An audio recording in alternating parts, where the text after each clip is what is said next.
in case you don't know this, ek is Afrikaans. Ek is 'n boerekind. So I am the exact demographic that you are claiming needs to be protected. The rights of the minority in South Africa is not in danger. This fear that white people, particularly white Afrikaans people, have is that black people will do unto us as we did to them. Interesting that he believes that this comment, "you sound like a Malema," is an insult. Not only is Julius Malema an extremely intelligent human being, he is a brilliant politician. White people fear him for two reasons. The first is that the media portrays Julius in a very specific way. They will take things that he has said out of context and go, "Look at this crazy person. Oh my God. How dare he threaten white people, blah, blah, blah, blah, blah." And when you zoom out and you actually go listen to what he said, he makes sense. Okay. And second, and I believe the second reason that white people fear Julius is that he questions the status quo. He is actively fighting to change what is going on in this country. And a lot of white people are very comfortable with what's going on in this country. They have power, they have privilege, they have everything that they want. Okay, and I don't mean individual white people before you come here and go, "I don't have a job, why do you call me then?" No. If it doesn't apply to you, just shut up and listen. Because when we talk about privilege, particularly white privilege, we talk about a response that people have to you socially. Before we talk about possessions and whatnot, we talk about a response socially. The assumption that a white person is more educated, the assumption that a white person has more moral values and acts more ethically. So yeah, Malema scares people because he challenges the status quo and because he's been portrayed in a very specific light. I have a lot of respect for Julius Malema, and I think more people should listen to what he has to say. Think you are smarter than Julius Malema? History has proven otherwise. The man many underestimate has outmaneuvered those who claim to be intellectual giants, leaving a legacy of political dominance and sharp strategy that few can rival. Welcome to Inkarhi Its Time. Today we dive into the extraordinary political journey of Julius Malema, the man often underestimated yet consistently outsmarting his critics. Whether you love him or loathe him, one thing is clear: he is a force to be reckoned with, and his strategic mind has left his detractors scrambling for relevance. Let's unpack how Malema rose from humble beginnings to become a political trailblazer who leaves his so-called intellectual opponents in the dust. Malema's early political ambitions. Malema's journey began at the tender age of 9 when he joined Masupatsila, a movement within the ANC. Their mission: to challenge the oppressive National Party by removing propaganda posters. At age 14, he was already the chairperson of the ANC Youth League branch in Seshego, quickly rising to regional chair in 1995. By 2001, Malema had become the national president of COSAS, setting the stage for his future dominance in South African politics. These formative years honed his skills in activism, strategy, and leadership. Malema wasn't just participating, he was shaping the future. I want us to laugh a bit. You know, things can get too serious, but this is a very serious question. Yeah. Congratulations on the 10 years. Thank you. Aren't you worried though? I mean, could be 15 years. You could end up looking like Mangosuthu Buthelezi or Bantu Holomisa, end up going forever in opposition as the only leader. Aren't you worried about that? Not at all. My intention is to leave politics at 55. I don't want to die a politician because I've been in politics from 9 years. I know no other life except politics. So when the sooner I leave, the better for me to learn certain things. I'm also in farming, and therefore I think it will give me a different perspective of life. We're leading with very good comrades that must take over the EFF at some point. So I've got an appointment with Union Building, and then from there I'm out of here. I'm answered. ANC Youth League presidency and the formation of the EFF. As the president of the ANC Youth League, Malema became a household name, unapologetically advocating for radical change. However, his boldness eventually led to a fallout within the ANC. What did Malema do next? Instead of fading into obscurity, he founded the Economic Freedom Fighters in 2013, a party that will go on to disrupt South African politics and give the establishment sleepless nights. And here's the kicker. Some of his former comrades, who now claim to be intellectual powerhouses, admit they have been outsmarted by Malema. If that is not political genius, what is it?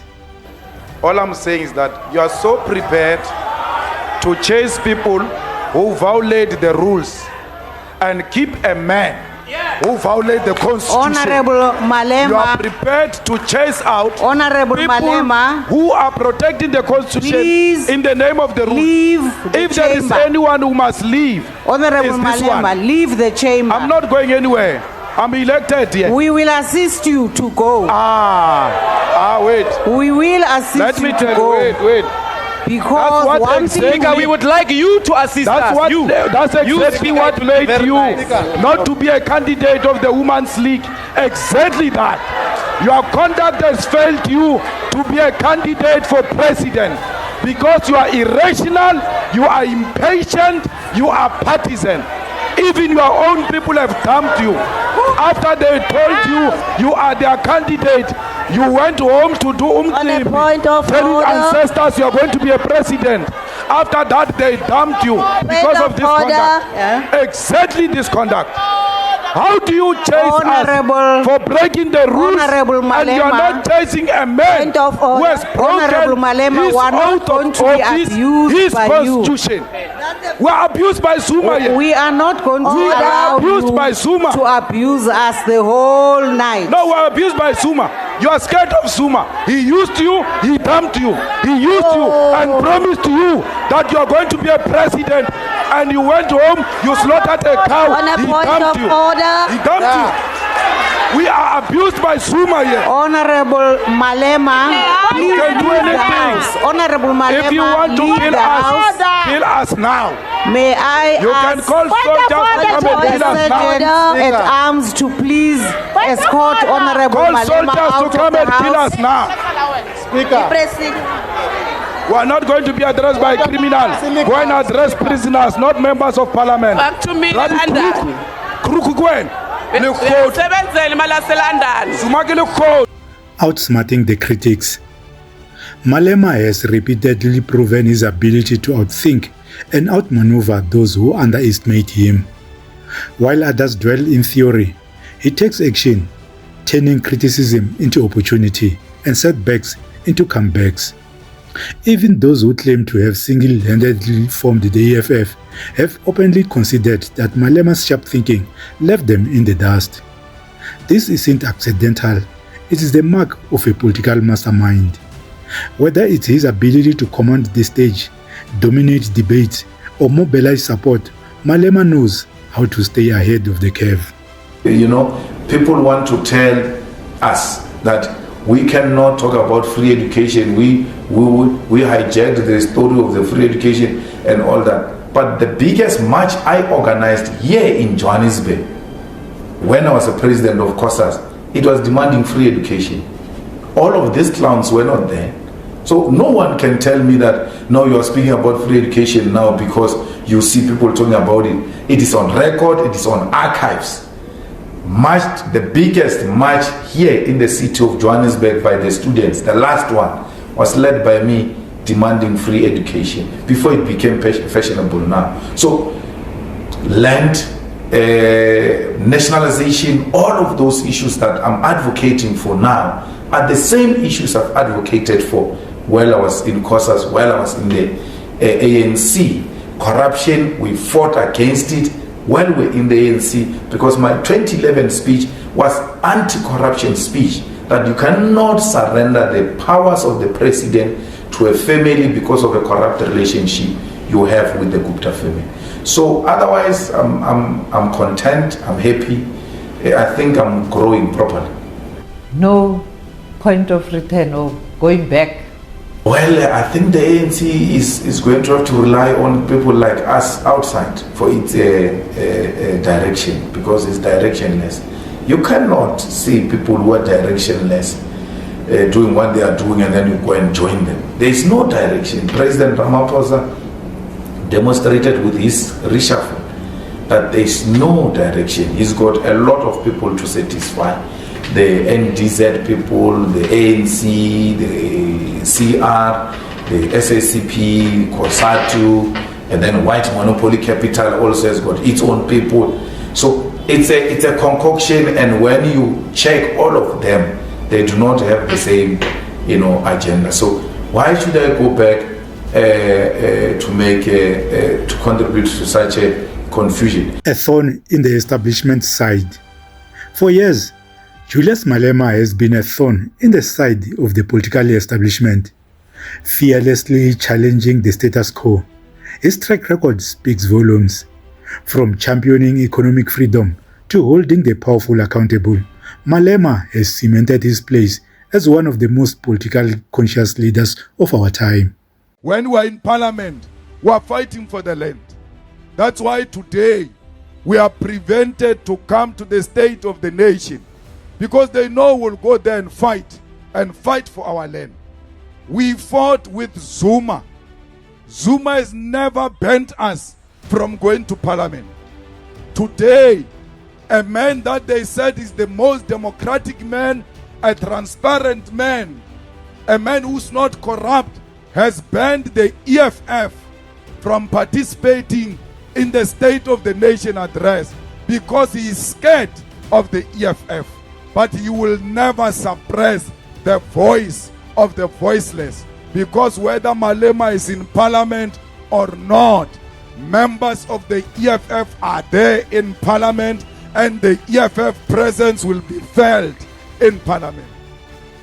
So, to those who think they can take on Julius Malema and win, think again.